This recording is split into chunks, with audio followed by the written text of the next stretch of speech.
Joining me live is Shadow Foreign Affairs Minister, Simon Birmingham. Good to see you again, Simon. So, do you think this 5.5-hour meeting between the two will go a long way to reduce the heat between the two superpowers? Hello, Kenny. It's good to be with you. Well, look, it's a positive step.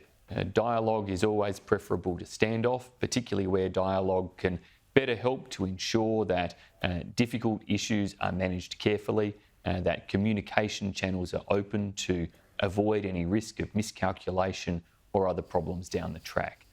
Does such a meeting solve all problems, differences or challenges instantly? Of course it doesn't. But the fact that it's a step is a positive one. Of course, this was the rescheduled meeting following tensions over the Chinese spy balloon earlier this year. And it shows just how committed the United States is to ensuring that they do engage in effective dialogue and try to ensure they've got those lines of communication to enable the US and China to be able to work through difficult issues as much as possible, notwithstanding the continued points of disagreement. Okay, the opposition will today bring what you say is an urgent motion in the Senate calling on the Albanese government to deliver a further package of assistance to Ukraine that restores Australia's standing as a leading non-NATO contributor to Ukraine. So what's your thoughts on that? Why are you doing it?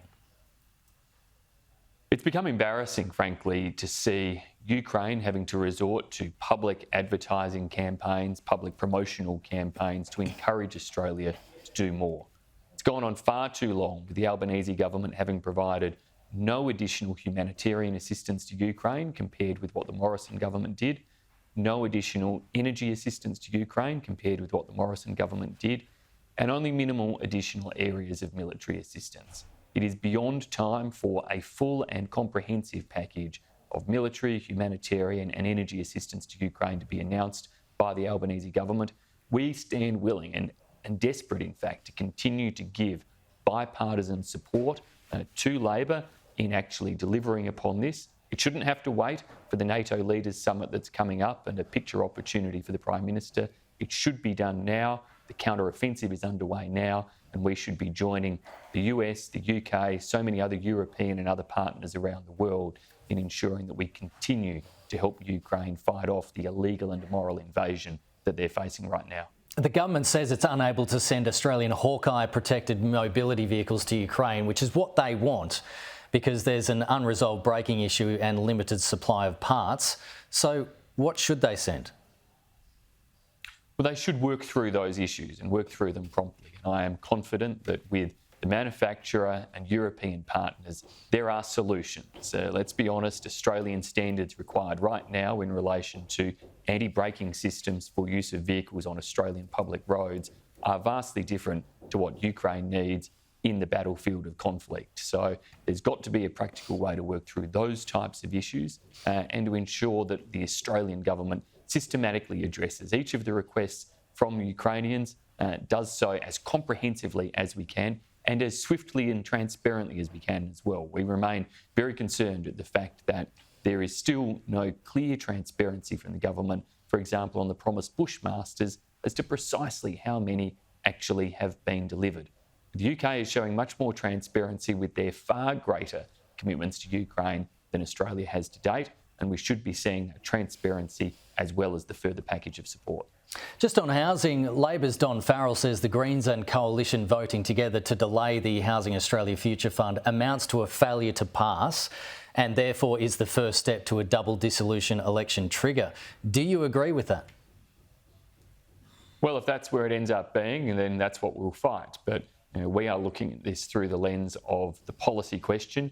We've always thought that adding these billions of dollars extra to government debt for no immediate impact on the housing market was a bad idea, especially so for a policy that has no benefit in terms of addressing rates of home ownership in Australia. And we want to make sure we focus as we lead up to the next election on effective policies to help Australians, particularly young Australians, own their own home, not see this type of chaotic policy making by the Albanese government, who on the weekend plucked another $2 billion out of thin air, it seems, to promise in a move that they hoped would buy the Greens' votes for a policy that has had holes in it all throughout its existence.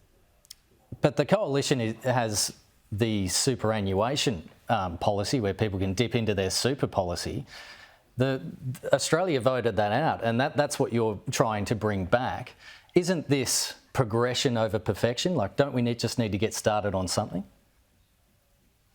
We think this is policy that won't make any meaningful short-term difference to social housing or to the housing market in Australia.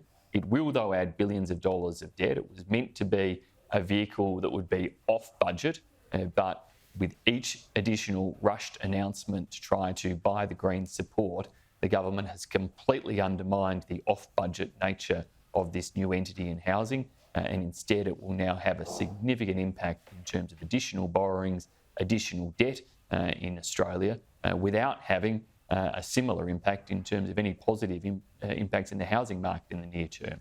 As I said, our intention will be at the next election to show very clearly how we're going to support home ownership in contrast to this policy, and superannuation will be a part of that, but we'll certainly have other elements to really ensure that Australians, particularly young Australians, can see that we are committed not to simply increased social housing stock, but actually to increased home ownership opportunities for young Australians. Simon Birmingham, appreciate your time today. Thank you.